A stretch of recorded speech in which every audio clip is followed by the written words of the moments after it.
अच्छा, कफन कैसा होना चाहिए? ये तो जब से होश संभाला सफेद कपड़ा होता है, मतलब नॉर्मल सा। हालांकि कफन के ताल्लुक से भी यह कि हस्ब हैसियत हो। मसलन ये जैसे कपड़े पहनता था, अगर ये उम्दा लिबास पहना करता था तो इसका कपड़ा कफन का उम्दा कपड़े का कफन होना चाहिए, ये अफजल है। लेकिन आप बताइए इस पर कौन अमल करता है? खुद मैंने अपनी जिंदगी में कभी नहीं देखा, बड़े बड़े सरमायादारों को मरते देखा।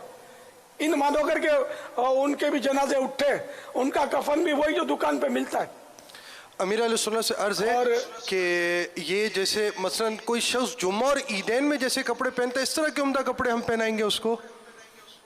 उम्दा कपड़े से मुराद यहाँ पर जो है वो जुम्मा और ईदैन में जो मर्द पहनता है वो उसके लिए है, और औरत जो मेके पहन कर जाती थी वो उसके लिए उम्दा कपड़े शुमार होते हैं।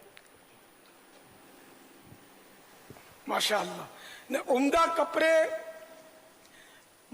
मर्द जो ईदों में या जुम्मा की नमाज में पहना करता है तो कफन के लिए उस तरह का कपड़ा बेहतर है मर्द के लिए। और औरत जब अपने मेके यानी जैसे ससुराल में रहती है, शादीशुदा है, और जब मेके में जाएगी अपनी अम्मी के घर तो कुछ यानी कि अच्छा लिबास पहन कर जाएगी, तो वो अच्छा लिबास जो है, इस तरह का लिबास उसके उसी औरत के कफन के लिए बेहतर है।